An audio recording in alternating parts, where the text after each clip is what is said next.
ഇപ്പൊ കേരളത്തിലെ ആരോഗ്യ വകുപ്പ് അനാരോഗ്യ വകുപ്പായി മാറി. ഇവിടെ കഴിഞ്ഞ ദിവസം യൂറോളജിയുടെ ഹെഡായ ഡോക്ടർ ഹാരിസ് ഹസൻ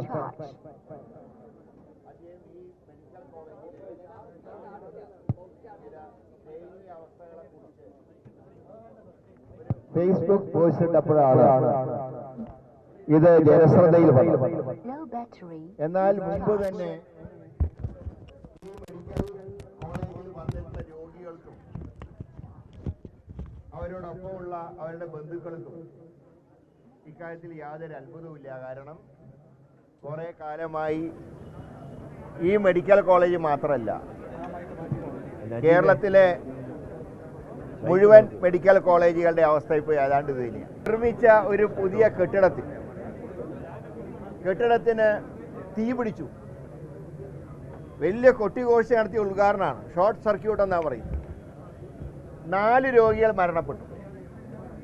നമ്മുടെ ആരോഗ്യമന്ത്രി പറയുകയാണ് തീ പൊള്ളിയിട്ടല്ല മരിച്ചത്, ഹൃദയം നിന്നുകൊണ്ടാണ് മരണപ്പെട്ടത്. നമുക്കറിയാം, തൂങ്ങിച്ചത്താലും ഹൃദയം നിൽക്കുമ്പോഴേ ചാവുള്ളൂ. കാരണം വെന്റിലേറ്ററിൽ കിടക്കുന്ന 4 രോഗികൾ പുറത്ത് തീ കത്തുന്ന കണ്ടപ്പോൾ അവരുടെ ഹൃദയം നിന്നുപോയി. യാഥാർത്ഥ്യമാണ്. പക്ഷെ തീ കണ്ടതുകൊണ്ടാണ് ഹൃദയം നിന്നുപോയത്. എന്തുകൊണ്ട് തീ പിടിച്ചു എന്നുള്ളതിനെക്കുറിച്ച് ഇന്ന് വരെ, സംഭവം കഴിഞ്ഞിട്ട് ഏതാണ്ട് 3 മാസം കഴിഞ്ഞു, ഇതുവരെ കാരണം കണ്ടെത്തിയിട്ടില്ല. അതേ കോഴിക്കോട് മെഡിക്കൽ കോളേജിൽ ഇപ്പം മരുന്നിന് കാശ് കൊടുക്കാത്തതിൻ്റെ പേരിൽ, കമ്പനികൾക്ക് കാശ് കൊടുക്കാത്തതിൻ്റെ പേരിൽ അവിടെ മരുന്ന് വിൽപ്പന നിർത്തിവെച്ചിരിക്കുക. ഇപ്പോൾ ഈ മെഡിക്കൽ കോളേജിൽ കഴിഞ്ഞ ദിവസം ഉണ്ടായ സംഭവം ഇന്നൊരു പത്രത്തിൽ റിപ്പോർട്ട് ചെയ്തിട്ടുണ്ട്. അതായത് ഒരു ദളിത് വിഭാഗത്തിൽപ്പെട്ട ഒരു തൊഴിലാളി കെട്ടിടം പണിയുമ്പോൾ കെട്ടിടത്തിന് വീണ് പരിക്കേറ്റ് അദ്ദേഹത്തിന് ഇതേ ആശുപത്രിയിൽ കൊണ്ടുവന്നു.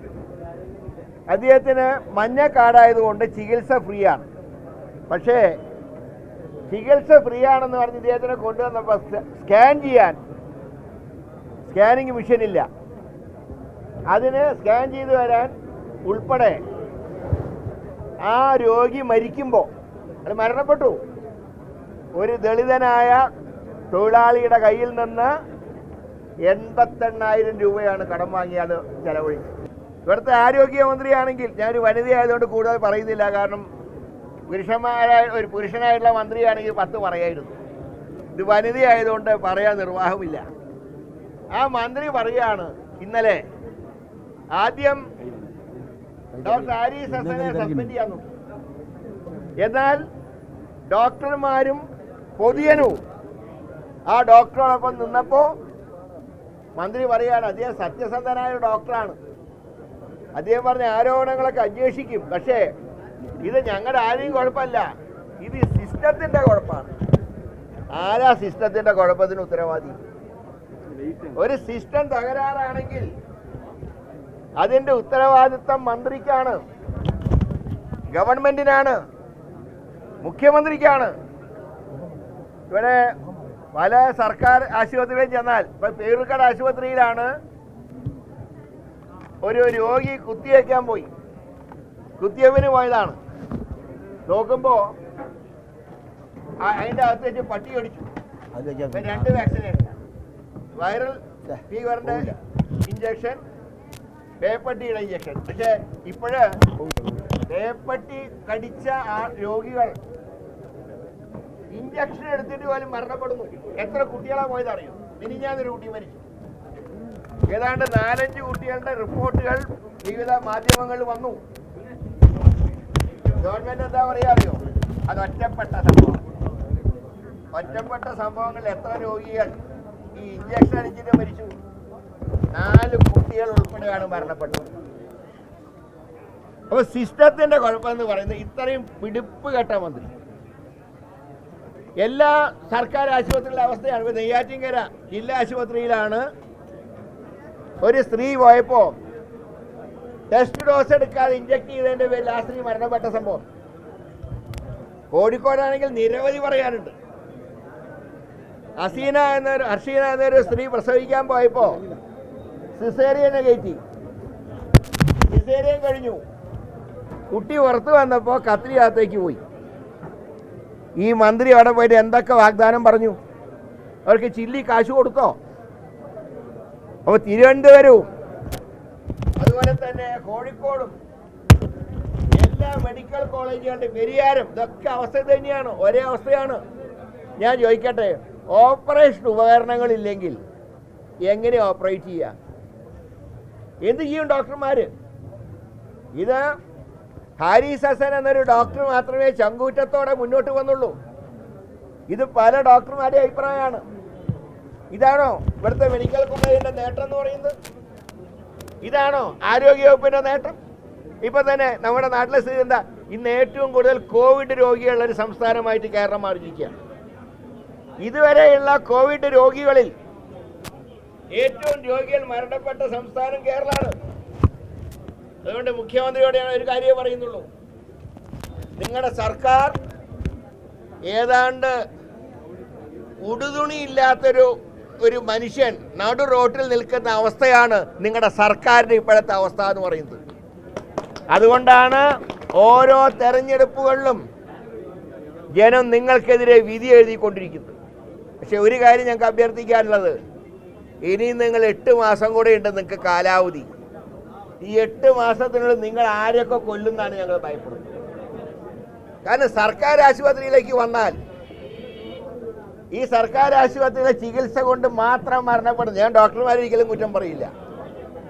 കഴിഞ്ഞ ദിവസം ഇപ്പോൾ ഞാൻ MLA ആയിരുന്നപ്പോൾ, ശ്രീ ശിവകുമാർ ആരോഗ്യമന്ത്രിയായിരുന്നപ്പോൾ ആരംഭിച്ചതാണ് വട്ടിയൂർക്കാവിലെ അർബൻ സെൻറ്റർ.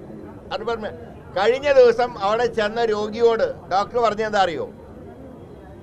നിങ്ങൾക്ക് മരുന്ന് നിങ്ങൾക്ക് ഫ്രീ ആണ് കണക്കനുസരിച്ച്, പക്ഷേ ആ മരുന്ന് ഇവിടെ ഇല്ല. നിങ്ങൾക്ക് ജീവൻ വേണമെങ്കിൽ പുറത്ത് പോയിട്ട് മരുന്ന് വാങ്ങുക. നിങ്ങൾ മഞ്ഞക്കാടും വെച്ചുകൊണ്ടിരുന്നാൽ നിങ്ങൾ അവസാനം മഞ്ഞയായിരിക്കും. അതുകൊണ്ട് പുറത്ത് മരുന്ന് വാങ്ങാൻ.